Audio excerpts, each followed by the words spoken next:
ஓம் நமச்சிவாய. அனைத்து ஜோதிட சொந்தங்களுக்கு அன்பான வணக்கம்.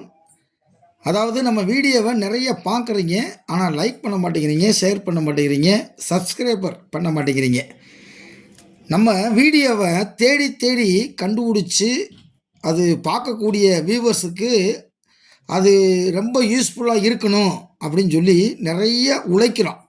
அந்த உழைப்புக்கு வேண்டிய ஊதியம் எங்களுக்கு கிடைக்கல. ஊதியம்னா உங்களை மணி ஆர்டர் அனுப்ப சொல்லலை, ஜிபே பண்ண சொல்லலை. நீங்கள் ஒரு லைக் பண்ணுங்கள், ஷேர் பண்ணுங்கள், சப்ஸ்கிரைபர் பண்ணுங்கள். உங்களுடைய கருத்துக்களை எங்களுக்கு கமெண்ட் பாக்ஸில் கட்டாயம் தெரிவிங்க. வாங்க, இன்றைக்கி ஒரு ஆய்வு ஜாதகத்தை தான் பார்க்க போகிறோம். நேற்று மருந்தை குடித்த பெண் ஜாதகம், மருந்தை குடித்த பெண் ஜாதகம் ஒரு ஆய்வு. அதாவது இந்த பெண் இப்போ ஐசி வார்டில் இருக்காங்க. ஓகேவா? அதுக்கு என்ன காரணம் அப்படின்றத இந்த வீடியோவில் ஆய்வு பண்ண போகிறோம். எந்த ஒரு ஜாதகத்திலையும் கட்டத்தில் இல்லாமல் அது நடக்காது. அதே நேரத்தில் கட்டத்தில் இருந்து அது நடக்காமல் இருக்காது. இவங்க எமர்ஜென்சியாக இரவு 11 மணிக்கு ஃபோன் பண்ணி ஒரு ஜாதகத்தை பார்க்கணும்னாங்க. அந்நேரத்தில் பார்க்குறது சாத்தியமில்லை அப்படின்னு சொல்லிட்டு அதிகாலையில் எந்திரிச்சு அவங்க ஜாதகத்தை கணிச்சு பார்த்தா அவ்வளவு ஆச்சரியமான ஒரு விஷயம்.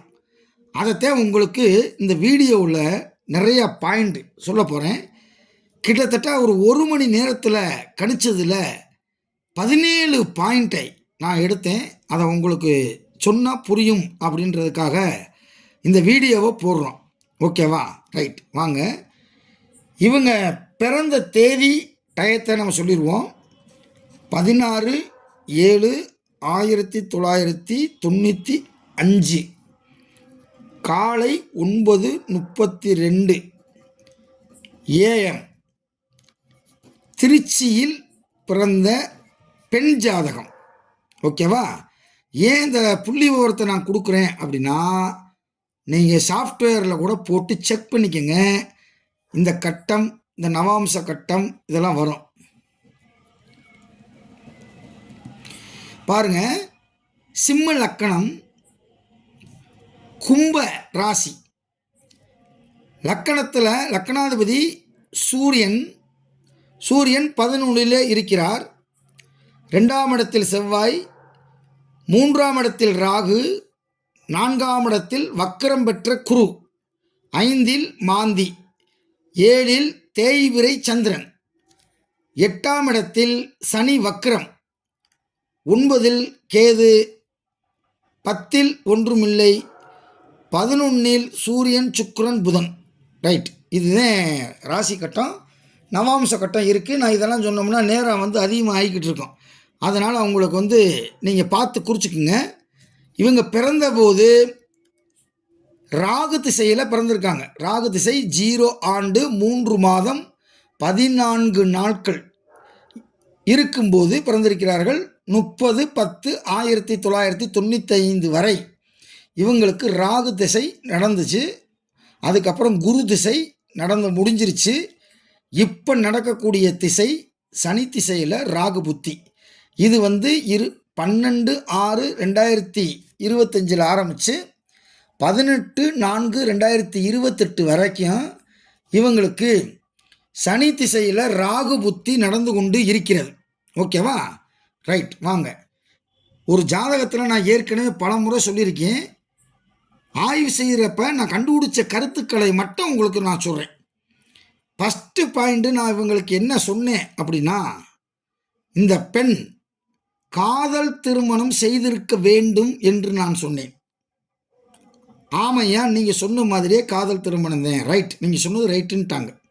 அதை எப்படி சொன்னேன்? ஃபஸ்ட்டு பாயிண்ட் பாருங்கள். காதல் திருமணத்துக்கு 5, 7, 9 இந்த இடத்தினுடைய அதிபதி தொடர்பில் வரணும். 5, 7, 9 தொடர்பில் வரணும். இங்கே 5க்குரியவன் குரு, 7க்குரியவன் சனி, 9க்குரியவன் செவ்வாய். பாருங்க, சனி செவ்வாய் தொடர்பு வந்துருச்சா? அப்போ 7 9 தொடர்பு வந்துருச்சு. ரைட். இப்போ குரு ஒன்றினுடைய தொடர்பு வரணும். 5 7 சம்பந்தப்பட்டால் காதல் செய்வார்கள். ஆனால் 9 சம்பந்தப்பட்டால் காதலித்த பிள்ளையவே கல்யாணம் பண்ணி கொள்வார்கள். இப்போ 9 சம்மந்தப்பட்டிருக்கான்னு பார்க்கணும். பாருங்கள், 5 7 9 சம்மந்தப்பட்டுருச்சு. நேருக்கு நேராக பார்க்குது. சனி செவ்வாயை பார்க்குது, செவ்வாய் சனியை பார்க்குது. அப்போ 7 9 தொடர்பு வந்துருச்சு. இப்போ 5 தொடர்பு வரணும். 5க்குரியவன் யார்? குரு. 5க்குரிய குரு 4ஆம் இடத்தில் இருந்து குரு 5 7 9 இடத்தை பார்ப்பார் என்பது உங்களுக்கு தெரியும். அப்படி பார்க்கும்போது குரு 1 2 3 4 5. அப்போ 5 7 9 தொடர்பு வந்துருச்சு. இதை வைத்துத்தான் நான் சொன்னேன், இந்த பெண்ணு காதல் திருமணம் செய்திருக்க வேண்டும் என்று சொன்னேன். ஆமான்ட்டாங்க. அப்போ ஃபஸ்ட்டு பாயிண்ட் ரைட். ஓகே. அதுக்கடுத்து பாருங்கள், இப்போ கோச்சாரத்தில் சனி மீனத்தில் போய்கிட்டு இருக்கு அப்படின்றது உங்களுக்கு தெரியும். சனி மேலே சனி போகுது. சனி மேலே சனி போனாலே அங்கே சிக்கல் என்று அர்த்தம். 2வது பாயிண்ட், ஒவ்வொரு பாயிண்டாக நீங்கள் குறிச்சிட்டு வாங்க. அதுக்கு அடுத்த பாயிண்ட்டு, சந்திரனுக்கு கோச்சாரத்தில் சனி பயணம் பண்ணும்போது 7.5 சனி இன்னும் இந்த பிள்ளைக்கு முடியலைன்னு அர்த்தம். பாருங்கள், கோச்சாரத்துலேயும் சனி இங்கே தான் இருக்குது, ராசி கட்டத்துலேயும் சனி இங்கே தான் இருக்குது. அப்போ 7.5 சனியினுடைய பாதச்சனி நடந்து கொண்டிருக்கிறது. பாதச்சனி நடக்கும்போது இந்த பெண் மருந்தை குடிச்சிருக்கு. 7.5 சனி நடக்கிற காலம் இது. ஒரு பாயிண்ட், முக்கியமான பாயிண்ட், நோட் பண்ணிக்கோங்க. அதுக்கடுத்து எப்படி மருந்து குடிச்சிச்சு அப்படின்னா, இப்போ நடக்கக்கூடிய திசையை நான் ஏற்கனவே சொன்னேன். சனி திசையில் ராகு புத்தி நடக்குது அப்படின்னு சொன்னேன். இது 12/6/2025 18/4/2028 வரைக்கும் நடக்குதுன்னு சொல்லிட்டேன். ஓகேவா? பாருங்கள், திசாநாதன் சனி, புத்திநாதன் ராகு. அப்போ திசாநாதனுக்கு புத்திநாதன் 6 8 12 இருக்கக்கூடாது. அப்போ திசாநாதன் சனி, புத்திநாதன் ராகு. அப்போ திசாநாதனுக்கு புத்திநாதன் 8ஆம் இடத்தில் இருப்பதால் ஆயில் குற்றத்தை தருவதற்கு முடிவெடுத்து விட்டது. ஏன் விஷத்தை குடிச்சிச்சு? ராகு கேது போன்ற கிரகங்கள் விஷக்கிரகங்கள் என்று பெயர். அதனால் இந்த பொண்ணு இப்போ விஷம் குடிச்சிருச்சு. திசாநாதன் சரியில்லை, புத்திநாதன் சரியில்லை. ஓகேவா? அதுக்கடுத்து 7.5 சனி நடக்குதுன்னு சொல்லிட்டேன். அதுக்கடுத்து பாருங்க, 3க்குரியவனோடு ராகு என்ன பிரச்சனை அப்படின்றதையும் நான் சொல்லிட்டேன். 3க்குரியவனோடு ராகு கேது சேர்ந்தால், அதாவது ஒரு பெண்ணுடைய ஜாதகத்தில் 3க்குரியவனோடு ராகு கேது சேர்ந்தாலோ, 3க்குரியவனோ உடையவனோடு ராகு சாரம் கேது சாரம் வாங்கிட்டாலோ, ஒரு பெண்ணின் ஜாதகத்தில் இந்த அமைப்பு இருந்தால் வரக்கூடிய கணவன் கள்ளத் தொடர்பு வைத்திருப்பான் என்பது ஜாதக விதி. அந்த அடிப்படையில் 3க்குரிய சுக்கிரன் இங்கே ராகுவினுடைய சாரத்தை வாங்கிவிட்டார். அப்போ அது ஒரு பிரச்சனை. அதே பிரச்சனையை மருந்து குடித்ததுக்கு காரணமே அதே. 3க்குரியவன் யார்? சுக்கிரன். அந்த சுக்கிரன் யாருடைய சாரத்தை வாங்கிட்டாரு? ராகுவின் சாரத்தை வாங்கியதால் பிற பெண்ணிடம் தொடர்பில் இருந்ததால் அதை கண்டுபிடித்த இந்த காதல் மனைவி 7.5 சனி நடக்கும் காலத்தில் மருந்தை குடித்திருக்கிறாள். ஓகேவா? அதுக்கடுத்து இல்லற வாழ்க்கை நல்லா இருக்குமா இருக்காதான்றதுக்கு நான் ஏற்கனவே பல தடவை சொல்லியிருக்கேன். 7க்குரியவன் வக்ரம் பெற்றாலோ, 6 8 12 மறைந்தாலோ, நீச்சம் ஆனாலோ, பகை வீட்டில் அமர்ந்தாலோ, அல்லது தீய கிரகங்கள் சேர்க்கை பார்வை பட்டாலோ வரக்கூடிய கணவன் பண்பற்ற நாயகனாக வந்து சேருவான். கணவனோடு நீண்ட நாள் சேர்ந்து வாழக்கூடிய பாக்கியம் இருக்காது என்று பல தடவை சொல்லியிருக்கேன் நான். இந்த பெண்ணுக்கு பாருங்க, 7 என்பது கலஸ்திரஸ்தானம். இந்த 7க்குரிய சனி 8இல் மறைந்தது ஒரு குற்றம். அப்படி மறைந்த குற்றம் அந்த கலஸ்திரஸ்தானாதிபதி மறைந்தாலும் வக்கரம் அடைந்து விட்டார். வக்கரம் அடைந்தது ஒரு குற்றம், 8இலே மறைந்தது ஒரு குற்றம். ஆகவே நல்ல கணவனை தரவில்லை. பார்த்துட்டோமா? அதுக்கடுத்து சனியினுடைய பார்வை 3, 7, 10 என்ற இடத்தை பார்க்கும். அப்படி இருக்கும்போது சனி தன்னுடைய 7ஆம் பார்வையால் 2ஆம் இடத்தை பார்த்து விட்டது. 2ஆம் இடம் என்பது குடும்பஸ்தானம். அப்போ சனி குடும்பஸ்தானத்தை பார்த்து விட்டால் குடும்பம் சிறப்பாக இருக்காது அப்படின்னு அர்த்தம். அது ஒரு பாயிண்ட். ஓகேவா? அதுக்கடுத்து இப்போ நடக்கக்கூடிய திசை அந்த பிள்ளைக்கு சனி திசை அப்படின்னு சொன்னேன். இந்த சனி சாரம் யாருடைய சாரத்தை வாங்கியிருக்குன்னா குருவுடைய சாரத்தை வாங்கியிருக்கு. குரு யாரு பாருங்க, 5க்கும் 8க்கும் உரியவன். அதாவது அட்டமாதிபதி, பஞ்சமாதிபதி அவர்தான், 8க்குரியவனும் அவன்தான். அந்த குரு 8க்குரிய குரு வக்கரம் பெற்று சனி பகவானை பார்த்து விட்டது. அப்போ அட்டமாதிபதியினுடைய சாரத்தை வாங்கிய சனி திசையில் அவர்களை வாட்டி வதக்கி கொண்டு இருக்கிறது. பாருங்க, குரு இங்கே பகை, கேது நட்பு. லக்கணாதிபதி பகை வீட்டில் அமரக்கூடாது, பகை பெற்றிருக்கிறார். இங்கே சுக்கிரன் நட்பு, புதன் ஆட்சி, செவ்வாய் நட்பு, சந்திரன் பகை. அப்போ 7ஆம் இடத்துல பகை வீட்டில் ஒரு கிரகம் அமையக்கூடாது. அப்படி சந்திரன் உட்கார்ந்திருப்பது குற்றமா அப்படின்னா, 7ஆம் இடத்தை பொறுத்தளவு தேய்பிறை சந்திரன் இருந்தால் நல்லது. அப்போ இந்த பொண்ணுக்கு தேய்பிறை சந்திரன் தான் உட்கார்ந்துருக்கு. 7ஆம் இடத்தில் வளர்விறை சந்திரன், அதாவது பூர்ண சந்திரன் அமர்ந்தால் 2 தாரத்தை தந்துவிடும். இங்கே ஒரு தாரம் தான் இந்த பொண்ணுக்கு. அதனால தேய்பிறை சந்திரன் இருக்கிறது நல்லது.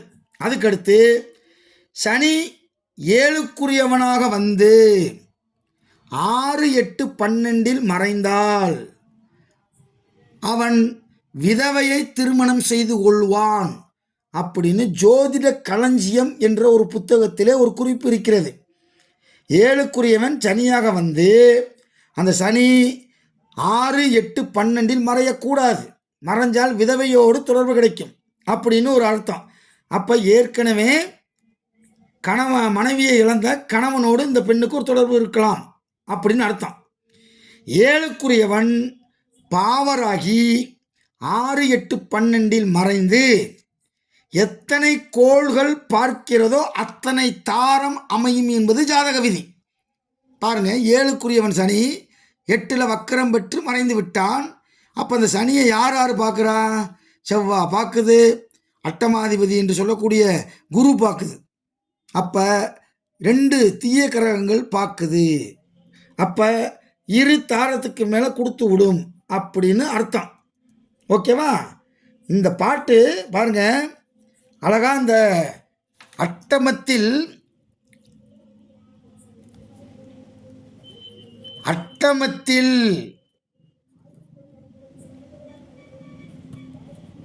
மந்தனிருந்து, இந்த பாட்டு ரொம்ப முக்கியமான பாட்டு. அட்டமத்தில் மந்தனிருந்து அங்காரகன்னா உங்களுக்கு தெரியும், செவ்வாய். அங்காரகன் பார்த்திருந்தால் அங்காரகன் பார்த்திருந்தால் திட்டமிட்டு மரணத்தை எய்திடுவாள். இது எந்த புத்தகத்தில் வந்துச்சுன்னு எனக்கு தெரியல. ஆனால் என்னுடைய டைரியில் இதை குறித்து வச்சுருக்கேன். இந்த பாட்டுக்கு என்ன அர்த்தம்? அட்டமத்தில் மந்தன் இருந்து, மந்தன்னா சனி, அட்டமம்னா 8ஆம் இடத்தில். பாருங்கள், இந்த பொண்ணுக்கு இந்த பாட்டு படி அப்படியே அமைஞ்சிருக்கு பாருங்க. 8ஆம் இடத்துல சனி இருந்து அங்காரகன் பார்த்திருந்தால், செவ்வாய் 7ஆம் வரைய பார்த்துருச்சு. திட்டமிட்டு மரணத்தை எய்திடுவாள். திட்டமிட்டுனா பிளான் பண்ணி மரணத்தை எய்திடுவாள் அப்படின்னு பாட்டு. இந்த பாட்டுப்படி அப்படியே கிரகம் இருந்து திசா புத்தி நடைமுறைக்கு வந்துருச்சு. அந்த பொண்ணு மருந்து குடிச்சிருச்சு. அப்போ பார்த்துக்குங்க, பாடல் என்பது எவ்வளவு முக்கியமானது என்பதை நீங்கள் தெரிந்து கொள்ள வேண்டும். அதுக்கடுத்து ஒரு பாயிண்ட் இருக்கு. சந்திரனுக்கு 2இல் சனி நின்றால், கோச்சார ரீதியில் சந்திரனுக்கு 2ஆம் இடத்தில் சனி நின்றால் உயிருக்கு பயம் வரும். வந்துருச்சா? மருந்து குடிச்சதுனால உயிருக்கு பயம் வரும். இது கோச்சார பலன் காணும்போது முக்கியமான பலன். சந்திரனுக்கு 2ஆம் இடத்தில் சனி பயணம் பண்ணும்போது உயிருக்கு பயம் வரும். இப்போ இங்கே சனி மேலே சனி போகுது, அது ஒரு மைனஸு. சந்திரனுக்கு 2ஆம் இடத்துல வர கோச்சாரத்தில் சனி போகுது, அது ஒரு மைனஸு. அப்போ உயிருக்கு பயம் வரும். இப்போ உயிருக்கு ஐசி வார்டில் இருக்காங்க. அதுக்கடுத்து பாருங்கள், கோச்சார பலன்லேயே சொல்லுவாங்க, சனி லக்கணத்திற்கு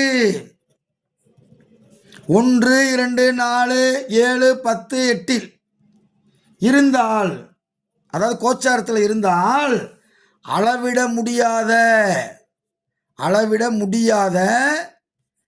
பகை உண்டாகும்.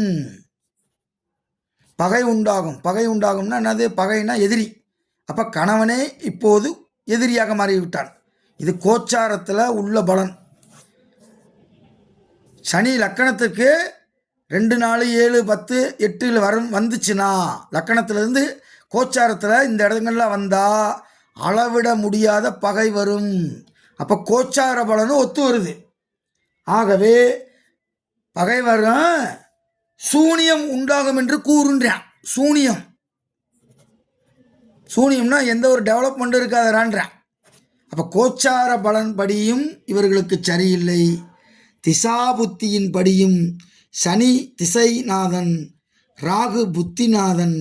திசாநாதனுக்கு ராகு 8ஆம் இடத்தில் இருந்து, ராகு கரும்பாம்பு விஷம். ஆகவே இந்த பெண் விஷத்தை அருந்திவிட்டாள். இது நேற்று நடந்த ஒரு விஷயம்.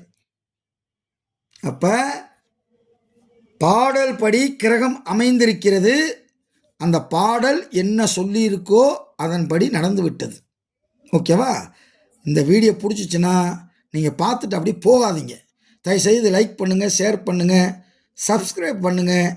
இந்த லிங்க்கை உங்களுடைய ஜோதிடம் படிக்கக்கூடிய பிறருக்கு நீங்கள் அனுப்புங்க. அதே மாதிரி கமாண்டில் தெரிவிங்க. 25,000 பேர் பார்க்குறீங்க, 78 பேர் தான் லைக் போட்டிருக்காங்க. அப்போ பாருங்கள், மீதி பேர்லாம் என்ன பண்ணாங்கன்னு தெரியல. அதனால் இந்த வீடியோ பார்க்குறவங்களாவது லைக் பண்ணுங்கள், ஷேர் பண்ணுங்கள், சப்ஸ்கிரைப் பண்ணுங்கள். நம்ம ஜோதிடத்தை முறையாக படிக்கக்கூடிய மாணவர்களுக்கு அடிப்படை ஆன்லைன் வகுப்பு நடந்துக்கிட்டு இருக்கு. அதுக்கடுத்து உயர்நிலை ஜோதிடம் ஆன்லைன் வகுப்பு நடந்துக்கிட்டு இருக்கு.